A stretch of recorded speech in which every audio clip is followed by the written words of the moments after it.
All right, Mike, are you there? I'm here. Wonderful, wonderful. I appreciate your time today. If you're ready, I am ready to rock and roll. All right, let's go. Hey, Maximizers, thank you for joining me on this 2-on-1 today with good friend Michael O'Brien. And I want to read a little bit about Michael and what he's done. Actually, before I even read that, Michael, your bio is so good, and I could read it for you, unless you want me to introduce you in such a wonderful and powerful way. Let me go and do that, then I'll let you fill in the gaps, any context you want to add, catching us up today. How's that sound? I think that sounds like a great plan, man. Awesome. Michael O'Brien, it was July 11, 2001. That day sparked his transformation from human doer to human being, and I love that. And he shares his near-death story and recovery in his best-selling memoir, Shift, Creating Better Tomorrows. Today, he inspires audiences through his keynote speaking and helps sales and marketing leaders become the wealthiest person they know, starting from the inside out. Michael, wow. Would you share more? Give Maximizers some context as far as what got you to today. And I'm going to take notes while you're speaking, and we're going to have a good time. Well, Milton, first of all, Happy New Year, brother. And to all the Maximizers out there, Happy New Year. It's good to be on your show. And I know, like, we're bounded together. We're connected through the great group that Nicole put together, Leaders of Transformation, on Facebook. So yes. I'm thrilled to be with you and sharing my story. And I just want to upfront thank you for giving me a platform to share my story. So I'll dive into it a little bit. So I would say before that fateful day of July 11th, 2001, I was pretty much a typical dude, right? I had a marketing degree out of college. I was in marketing, sales and marketing my whole career. And I had a young family. My oldest daughter was 3.5 years old. My youngest was 7 months old. I was 33. My wife and I had been married 7 years at the time. And unfortunately, the game of life I was playing by everyone else's rules. I thought I was doing exactly what society wanted me to do. I went to college, got a degree, got a gig, found a girl, married the girl, started to have a family, try to climb up the corporate ladder. And I wasn't necessarily all that aware. I wasn't very mindful or intentional about my career. I know I wanted to advance, but I didn't know why. And there's an old Zig Ziglar. Some of your listeners may remember the good Zig Ziglar. And I learned a lot from Zig early in my career. So I would listen to his cassette tapes when I was driving around my territory. Yes. And he had something that he would share with his audience in terms of how we live our life. And he would share that there's so many people out there living a do, have, be lifestyle. And the do, what he meant by that, in current language, if we want to pull from like Gary Vee, was the hustle, right?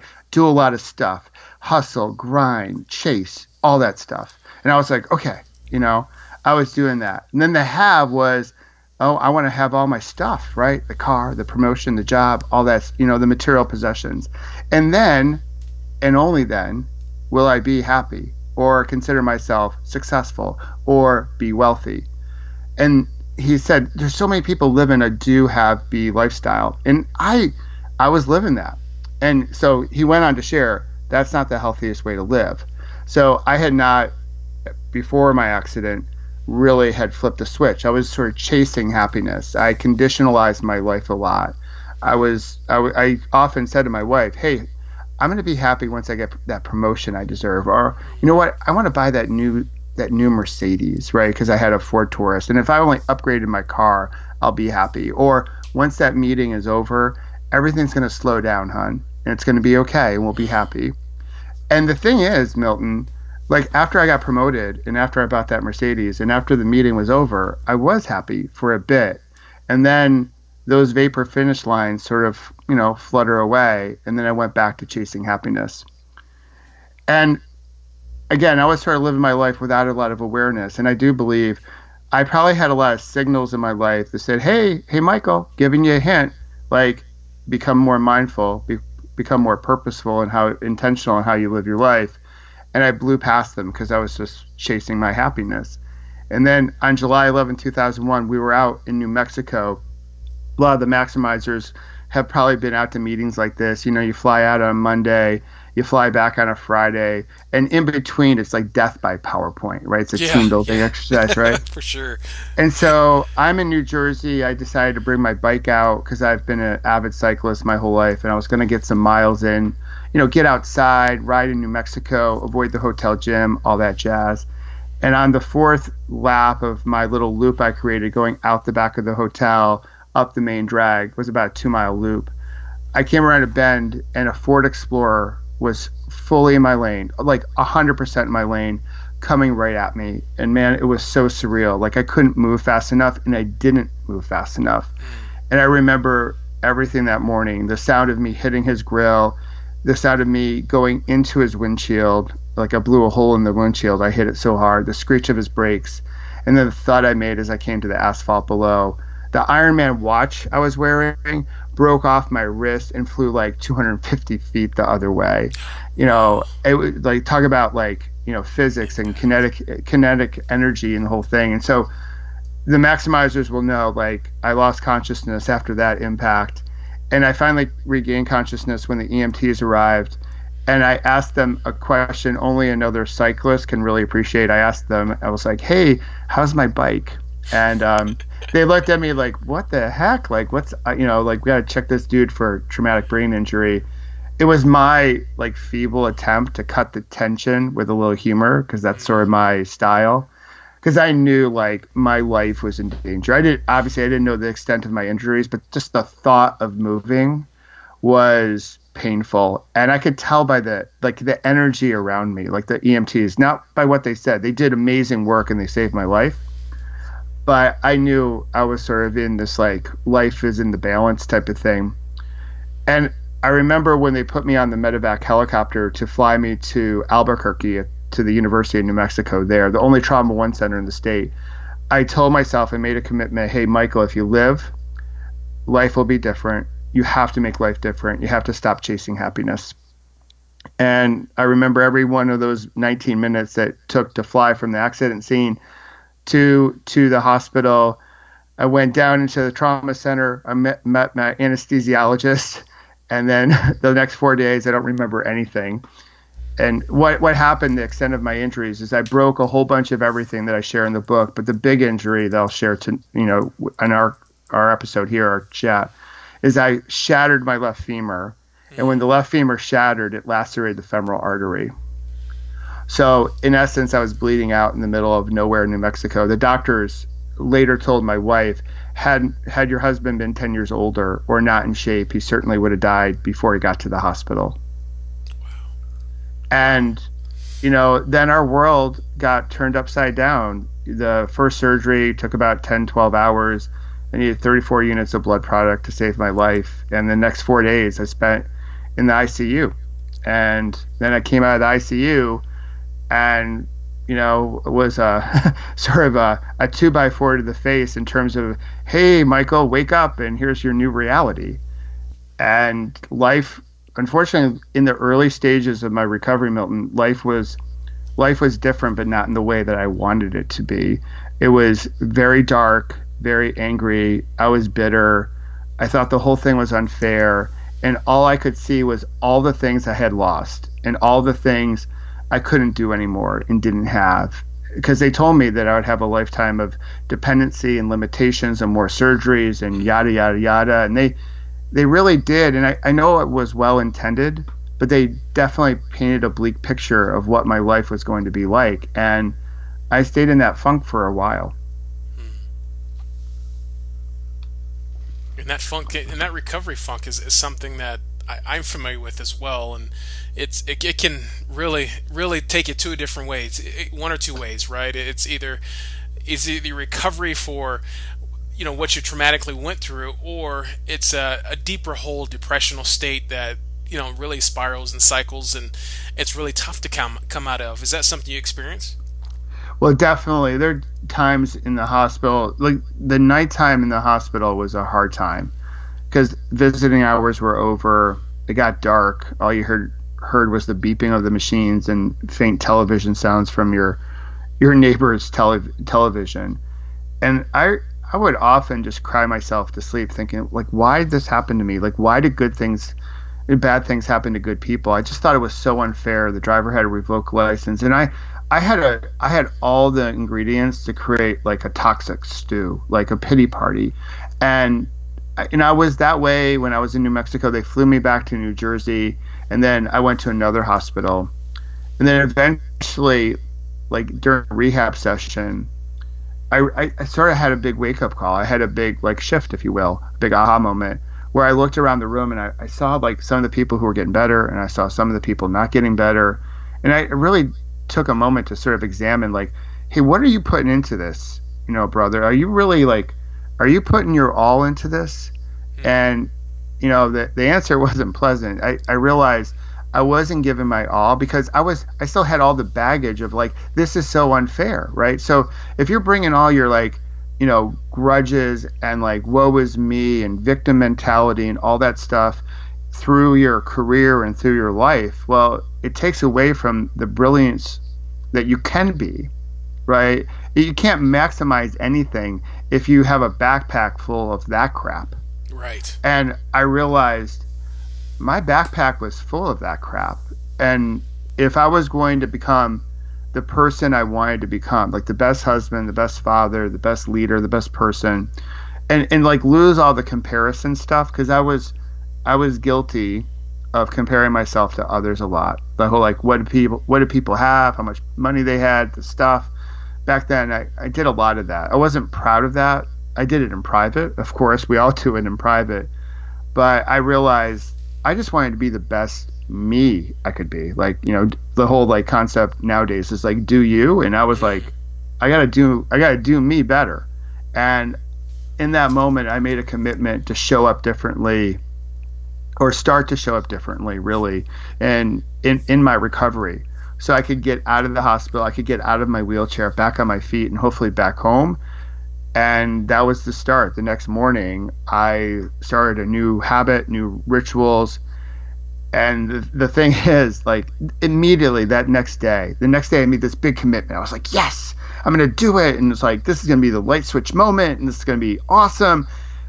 That afternoon, I had a tremendous setback.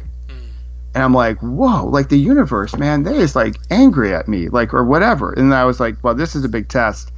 And that's when I started to learn how to shift from a negative perspective, a woe is me perspective, to one of abundance, one of gratitude, one of seeing what I still had, seeing what I still could do. And that was the start. And since that day, my recovery is still ongoing, and it hasn't been linear by any means. Everyone out there knows that life isn't linear. Being an entrepreneur isn't linear. You have 3 steps forward, a step backwards, 5 steps forward, 4 backwards.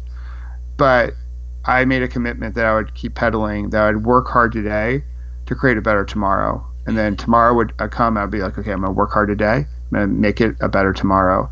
And that was my mantra. And I probably said that mantra, Milton, like probably 100, 200 times every day, sure. just to keep myself motivated and keep my mindset in the state that I wanted it to. Because it's so easy, like when you're in the hospital, to fall back to like, woe is me, this is so unfair, why'd this happen to me? And the thing is, after my accident, a whole bunch of people validated that. They gave me sympathy. They said, oh yeah, poor you. And I'm like, yeah, poor me. And I know they were doing it out of love. They were trying to comfort me, and that's good. I'm not saying don't comfort people, but there does come a point in time where you need a little pickup. You need people in your Peloton that will challenge you to shift your mindset, to say, okay, you're better than this. Let's try to level this up. That is, and that's so true. I think just to piggyback what you just said is that you do need people in your corner that's there to wipe the blood off your brow and to dump the water, cold water in your back. But also you need the guy there to push you, to challenge you, and to make you better, to put you back out in the ring, so to speak. I'm thinking of a Rocky move for some reason, but you need those type of people. You need that Mickey in your corner, and you need need the guy to bandage you up and to make you feel a little bit better in the meantime. And I wanted to kind of pick apart a little bit, have you go deeper, more say, as far as some of the stuff you had said before, the whole the whole do have be mindset, right? You do to have, and once you have it, then you'll become. And how prevalent is that in our culture, society today? And how I mean, do we need to have a traumatic experience to make that switch in our life? Or can we make that switch without having to go through something as challenging and as hard as what you went through? Why? So, Milton, it's awesome that you asked that question, and I get asked. I guess I love answering this question because I do get it a lot. They're like, "Yeah, you went through this big thing. I never went through a big thing. I can't make the change you made." And I'm like, "That's bullshit. Like, Yeah. you do not have to go through what I went through." Now, when I do my talks, when I do my keynotes, when I do my coaching, all that jazz, I'm hoping through that connection, they're like, all right, I can make some change right now. But let's just say no one ever meets me, right, or hears me, or all that. If we live life with some greater awareness, if we pause a bit. Now, the whole going back to the do, have, be, like we're so consumed with doing that I don't think we're really pausing. I think one of the biggest obstacles we have or challenges in today's society is not stress, but it's our lack of recovery. It's our ability to just slow down, pause, breathe, and reflect. I have something that I call grab a PBR, which is not a Pabst Blue Ribbon. So, because life's too short to drink bad beer, and hopefully you're not sponsored by Pabst Blue Ribbon. But no, we're good. But I do believe there's such power in pausing, breathing, and reflecting throughout the day, just to have like micro bursts of recovery. So we're not constantly doing, so we can have maybe a little bit more mindfulness and awareness in terms of what's happening, like who's popping into our lives, what messages are the call it the universe or whatever is sending. Because I believe I was getting those messages before my accident, but I wasn't paying attention to them. Like I didn't have the awareness, so I couldn't have the acceptance. And so I think things happen for a reason, and the universe was like, yo, dude, like we're giving you some symbols, we're giving you some hints, so we're going to give you one big hairy ass pause button, which I consider my last bad day. Like it violently put me in pause mode because I spent 3 months plus in the hospital and a whole bunch of time rehabbing after that, like years rehabbing. So I had a lot of time to think about, hey, what's my intention? What's my purpose? How do I want to live my life? And asking ourselves those deeper questions so we can flip that script that Zig Ziglar once taught us. So instead of do, have, be, you start off with be and then go to do and then have, meaning like I'm going to wake up being happy. I'm going to wake up being a leader. I'm going to wake up and being a maximizer. And then I'm going to do the things that maximizers do. And as a result, I'll have more happiness, or I'll have more ability to lead, or I'll have more wealth, starting from of course, my little term, starting from the inside out. So I made a determination that I was going to show up this way. I was going to show up being grateful and doing the things that grateful people do. And as a result, I have more gratitude in my life. Hey, love that. And I talk about a lot on Maximizing Moments with Milton. We talk about expanding your capacity to receive and to give. And so you're talking about, I mean, you really have to take in the moments each and every day. And these moments that come, periodically may come as big as what you went through, or just as small and minute as just waking up in the morning, right? These are moments where you breathe, inhale, exhale, gratitude, inhale, exhale, the things that you're really grateful for in each day and each moment, and allows you to expand your capacity to receive and also to give in the world. And I thank you for talking about that, because you mentioned, like, hey, when you're sitting in a hospital room, hospital bed, a hospital for 3 months or so recovering, you got to think about what is my purpose, right, and my intentions. And you asked a question, how do I want to live, right? I think that's you mentioned that, how do I want to live my life, versus what have I been doing, and making that conscious decision and that step towards that desired goal and that vision what you have for yourself. And it's not always perfect. And like you say, you take that one step, and then you can hit a brick wall at one step. Like it's not linear, but it's a growth process. And I appreciate you sharing that and coming through it. And I think we all go through some type of post-traumatic stress, and I like how Tony Robbins says it's post-traumatic growth syndrome we should have. Right? Yep. We should have some type of growth that we come out of that post-traumatic time, and not look at and not find it where we just want to be at that pity party and sit on that pot for the rest of our life. Or look what I went through. Look what I was challenged with, and I think that's so key when it comes to people like you, Michael, that have made the choice and decision to move beyond and become that person in the beyond space. And so I appreciate you doing that. Well, thank you, Milton. I think that was a big part of my journey. I also think many people wait too long to make little changes in their lives. Even the morning rituals that you just mentioned. I think we can develop these little micro habits that can build, that we can stack on top of each other. And what we tend to do is that we don't pay attention to the need to change. So we're like, we'll kick the can down the road. We'll change later. Because let's be honest, change is tough. Status quo is easier. But what happens is we kick the can down the road, and we kick the can down the road. And now our change initiative, the change management process for a corporate speak type of way of looking at it, becomes more massive, and it becomes harder. We would be much better off taking a philosophy that I want to make little changes each and every day. Changes, where I continue to pedal, but I'm leveling up each day. And you string those together over a month, over a year, and then you can look back over the course of, say, 2019 and say, wow, like I made a lot of change in my life. I really leveled up. I have momentum. But I see this often. I saw it back, before my accident. I see it now in my current capacity as a coach and as a sort of a change agent, which I'm not really crazy about the term, but I just said it.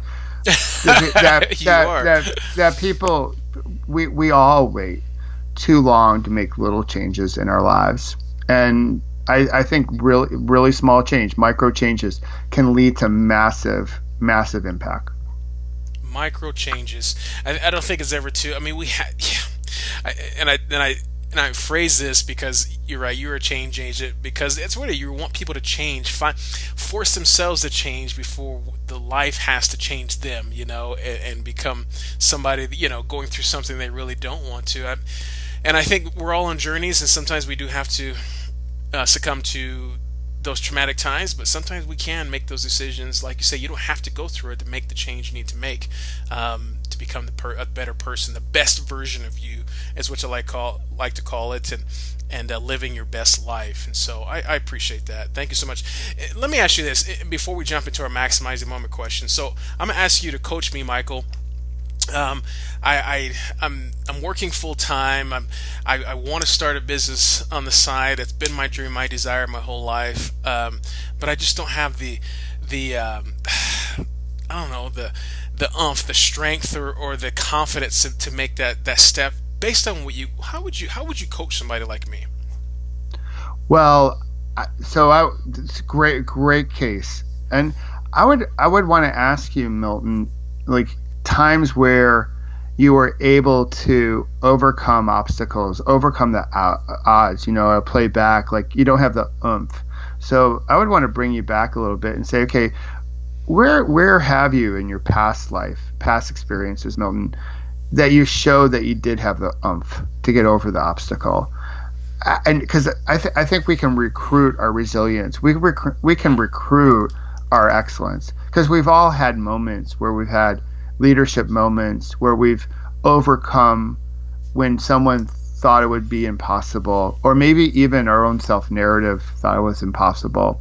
So I'd start there, and then I'd want to try to examine the sense I get a little bit is about, maybe your relationship with time. So you got your main gig and you want your side hustle. And I would want to explore a little bit more, like, hey, let's talk about your relationship with time, and how do we fit this in? And I think I would say a third area for us to explore would be, hey, let's talk about your sense of purpose with this side hustle. Let's get down, get to the core. A lot of times, when I work with, say, an entrepreneur or I work with a sales and marketing executive, it's so easy to sort of stay at the surface. But the deeper we can dive in to get to that core piece, then we find some goodness, right? And that's hard. Like for any of the listeners out there that work in corporations, the reason why we don't make a significant amount of change as we would like to in corporations is because we don't feel a great sense of belonging. It doesn't feel safe to go deep, because if we go deep with like a colleague, wow, we got to really trust them. So what we end up doing is we tend to skim on the surface and we go through the motions. And what we end up having is not, post-traumatic growth disorder. We actually have post-traumatic workshop disorder, because we go through all these workshops and nothing changes. So we spin our wheels. So I would want to, like with you, like one-on-one, I would want to dive into to start in those three areas and see what threads we get, and then ever so gently, with some trust, with some comfort, with some challenge, pull on those threads to see what we'd find. Wonderful. I love that answer. Recruit deeper on the time and really your sense of purpose. Thank you so much for sharing that, Michael. So I'm excited to hear your answers to our Maximize Moment questions, and if you're ready, I'm ready, and we can ready, jump into those. Strapped in, I am prepared, so let me have them. Awesome. Maximize this. Grab a piece of paper and pen, and if you can, or your phone, take some notes, because I know Michael's going to share some wisdom and some nuggets for us. So our first question is this, Michael. Give me your favorite quote and explain why and how it helps you. So I learned this quote when I was 10 years old from my Little League coach, Mr. Ron Brown, and he shared this quote with us. He had our first meeting. We're at his house, and I loved baseball growing up, and I still do. I wanted to be a Major League Baseball player growing up. And he gave us this quote: when the going gets tough, the tough get going. Mm-hmm. And to me, it's grit, it's persistence, it's resilience. And obviously, there's a big part of my story that's about resilience. And not just the resilience when you fall down, you get back up again. It's really about when you fall down, you get back up again, and then you get moving again, right? So you can all get back up and stand and not move forward. So my definition of resilience is you fall down, you get up, but you can get moving. So to me, that quote is always stuck with me. And I'm not sure who originally said it. I don't think it's a Ron Brown original, but I'm giving him all the credit. I'll add a second one, though. So for everyone that gets my blog, which I call the Shift Tip, I end every blog, every video with the line, "Have fun storming the castle," which comes from the great movie from The Princess Bride. And to me, that scene is about doing the impossible, right? So there's doubters, and there might be haters, and there might be inner critics, but they go forth and they storm the castle because they're pursuing a great, true purpose of true love. And so to me, it's like, there's so much in that one scene. It lasts for about 15 seconds, but at the end of every blog post, I tell people, have fun storming the castle. And to me, it's about making things happen and pursuing, your true purpose. And in the movie, that purpose was true love. And who can deny true love, right? Right, exactly. I love that one too. So I'll give you two. Awesome. Thanks for sharing that. That's good ones. I like that. Now, give me a moment, Michael, where when looking back, you let slip away and it impacted your life at some level. I think there were times where there was a moment in my career. I was a national sales director, and the VP of sales was out. He threw out his back. And so we had three national sales directors reporting into Doug, and he was out for this meeting. Like it was just all of a sudden, like he was going to be there. He was going to kick off the meeting. It was with all the sales leaders, and we had all the sales leaders from all the three divisions, and people wanted me to step up and say, "Hey, Michael, you're the guy. You got to fill in for Doug." And I was like, I don't know, because the three, like my two peers, the three of us, we weren't necessarily BFFs. There was a little competition there. And I didn't seize the moment. I had people like people who are my peers but in other departments said, "You're the guy. You got to get up there and welcome the group." And I didn't take advantage of it. And for me, it it might have slowed my progression in my career. I eventually got to a VP of sales and marketing for my company for all of North America. But that moment, to me, as I sat in the audience, I was like, wow, you really let that moment pass. Like you played it small, you played it safe. And I know, like, it might sound like like I was beating myself up. And the thing is, I was. I think we become our own worst boss, right? Our negative narrative, our self, inner critic. Right. And in that moment, I gave myself a pretty harsh talk. And it was, the good news about that though, was it was a big wake up call. And then the next time it happened, I didn't back down. I didn't play it safe. I didn't play it small. I took the opportunity when I had it. Wonderful. And I love that. You can look back at a moment, reflect on it, and still utilize that experience as something to kind of propel you forward and take advantage of something in the future. Thank you so much for that. So, and also, have you ever had a time where you knew there was more for you to do in life or accomplish, but were in a position or job or career that didn't quite line up with that? How did you maximize that moment? Well, I tend to, there are definitely some.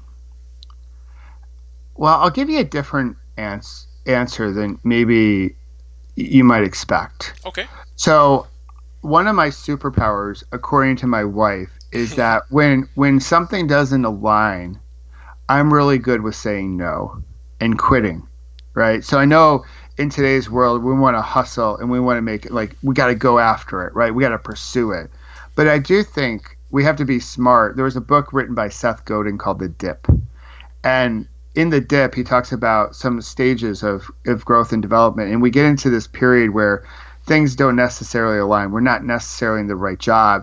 And there's two different types of people, and I'm sort of generalizing here. One person tries to stick it out and grit it out, even though it doesn't necessarily fit, and they just try to force their way through it. And the other person will quit. So by quitting, they're saying no, but that no is a yes to something else. Love it. So I'm like, I have, my wife will tell me, and so this is according to my wife, that I have really good people radar. Like, I can meet someone right away and be like, all right, good person, not so good person. Like, like, I want to hang with this person or maybe not. And also just the ability to, when something doesn't align with my values, my vision for the future, I can quit that pretty quickly so I can say yes to the projects that do. That's wonderful. I love that answer. Thanks for sharing that. Thank you. Now, next one is, do you have a story of a time when maximizing the moment was important or meaningful to you? I think I'm living it right now. When I came out of my corporate life in 2014 to start Peloton coaching, so many people told me, like, oh, you got to write your book, you got to write Shift. And I was like, yeah. And I hemmed and hawed, and it took me a couple years to write it. But I realized the reception to it, that there, because sometimes, Milton, we get too close to our work. And then we show our story to a brand new group of people, and they're like, oh, wow, you really inspired me. So I go back to some of the messages I've received over time where people said, hey, Michael, you live for a reason. And to be honest, the early stages of my recovery, I had no idea what that reason was. I was like, I know there's a reason. I'm still trying to find it. I think coming out with Shift and doing the work I'm currently doing is to help people try to avoid whatever SUV that might be coming towards them, and so they can make shifts in their lives, but hopefully help people gain greater awareness so the SUV never even comes around. So I think one of the reasons why I lived that day was to share my story and hopefully touch one life. And if I touch one life anywhere, then I'm changing lives everywhere. Because when you change one, like your listeners on your show, like you reach out to them, you don't know everyone, but through your wonderful podcast, someone's going to pick up a pearl from your great guests and their life will change. Yeah. And when their life changes, the lives of the people around that person changes. And then we have this beautiful ripple, this beautiful cascade. And I think the work I'm doing right now is some of the most meaningful, and that's why I'm so energized by it. That's wonderful. I love that. Thank you so much. Now, how would you define a maximizing moment, Michael? I think it's for you have where you meet, like, the opportunity meets your potential, and you live up to the potential you have in that moment, right? And you really seize it. Now, potential is an interesting word. Like, what is it, right? But I think at any given moment we have X amount of potential. Now, as we grow, as we look at life through abundance, and we're working on self-mastery and craft mastery, our potential for every moment grows, right? It gets bigger as we get better and we work our way towards mastery. But we all have moments where it's a defining moment. It could be a pivot point, a shift point, if you will. And if we can use all our potential in that moment, then it can be an inflection point in our lives or the lives around us. And I think when those two marry up, that, to me, I would consider that a maximizing moment. That's a great answer. Thank you, Michael. Thank you. If you could share, my maximizer are all about actionable steps, and you kind of gave us some earlier, but if you could share 3 immediate action steps to take for a person to maximize a defining moment in their life, what would that be? I would say the one thing I would give your listeners right off the rip, and this is so easy but so often forgotten, is breathe. Find moments during the day to really connect with your breath, and get better at breathing, because everything can slow down, and you can be more thoughtful and be more mindful. You can be proactive versus reactive, because we make our best decisions when we're thoughtful. We don't make the best decisions when we're reactive, right? Our reactive decisions are when we go off to Vegas and get married, right? That's like on a wild night, right? So those marriages don't last, right? So those business decisions don't last. But when we can be thoughtful, then we're making better decisions. And I think the breath is a great portal into that. So that's one, like, reconnect with your breath. Try to slow it down during some point in every day. I would also end every day with a moment of gratitude. As you're brushing your teeth, as you're getting ready for bed, just a couple minutes on the micro to the macro things that you're grateful for. And you can even be grateful for the struggle in the day. And not only just list the things out, but really connect to the why, connect to that purpose, maybe your values. So having a gratitude practice, I think, is ever so important. And the third thing is get really particular about who's in your peloton. So a peloton, for those that don't know, is a group of cyclists in a bike race. And it's my little metaphor for tribes and people around you, your network and what have you. So make sure your peloton is a mixture of people that can challenge you, can comfort you, can be there in crisis, can celebrate you, but be really smart about who you're hanging with. I think Jim Rohn, which is in the generation of Zig Ziglar, said that we're the average of the 5 people we spend the most time with. Right. So as we start the year, as we start 2019, take a fundamental assessment as to who's in your peloton. Are they lifting you up? Do they want you to succeed? Or are they trying to take you down? And make sure you have a peloton that's filled with maximizers in your life. I love that. Thank you so much. Breathe, gratitude, also the why, and then who's in your peloton. Wonderful. Thank you. Now, this is where you've been great so far today, Michael, and wanted to ask you if you had any parting words, comments, or instruction for the audience you want to share. I would say this: keep pedaling, keep moving, right? So I know I've shared with you, Milton, and your listeners, your maximizers, to pause and to breathe, which may suggest to slow it down, but keep pedaling, keep being persistent.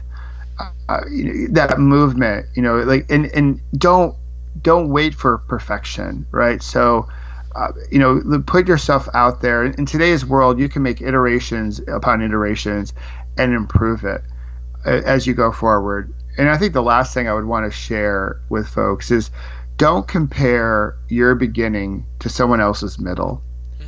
And I had this problem earlier in my career, and to be honest, I was challenged by this when I became an entrepreneur, where I saw so many cool people, like all the icons out there. I'm like, oh my God, they're like amazing, and I want to do that. And what I realized is that they were maybe even beyond their middle, maybe like, maybe in the fourth quarter or what have you.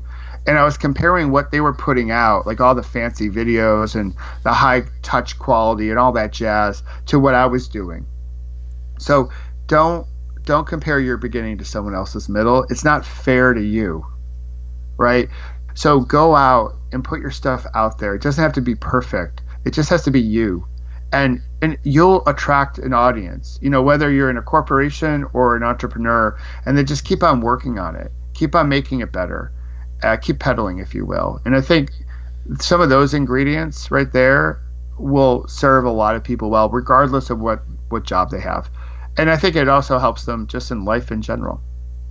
Wow, that's awesome. Thank you. Some great words and wisdom and nuggets. Michael O'Brien, thank you so much for today. Awesome. Maximize, I hope you've enjoyed this. How can they find you, Michael? Is there anything you're promoting right now that you want to share before we... Yeah, so sorry, Milton. So I would say head over to my website, which is michaelobrienshift.com. So michaelobrienshift.com. They can sign up for my blog, which is a shift tip. It comes out every Sunday, text and a video. And also for those people really looking to become the wealthiest people they know, starting from the inside out, I have this amazing leadership academy that I call the Paceline. And I help leaders, I help people aspiring to, into greatness, whether they're in a corporation or just an entrepreneur, really looking to level up. But we work on having a great career, having all that wealth, but making sure that they have the happiness, the fulfillment, the joy within. I remember that movie, It's a Wonderful Life. Around Christmas it always comes out. Love it. There's the scene at the end where everyone's in the house, and George Bailey's brothers comes into the house and raises a glass to toast his brother, and he says, "To George Bailey, the richest guy in town." And like just that moment, it's like goosebumpy. I get goosebumps right now, and I want people to have awesome careers. I want you to have all the stuff that you want, but I want to make sure you do it on your own terms, so you have that peace and happiness right inside. And so my Leadership Academy helps people navigate that part of their journey. Wonderful. Maximize, we've concluded another great 2-in-1 session with Michael O'Brien, and I want to say thank you for tuning in, giving us your time. And my prayer is always that these episodes, these podcasts will help you maximize any given moment in your life towards success. And I'll end with this quote, as Michael says, keep pedaling, guys. Keep pedaling. God bless you. Thank you, Michael, for your time. Talk to you guys soon.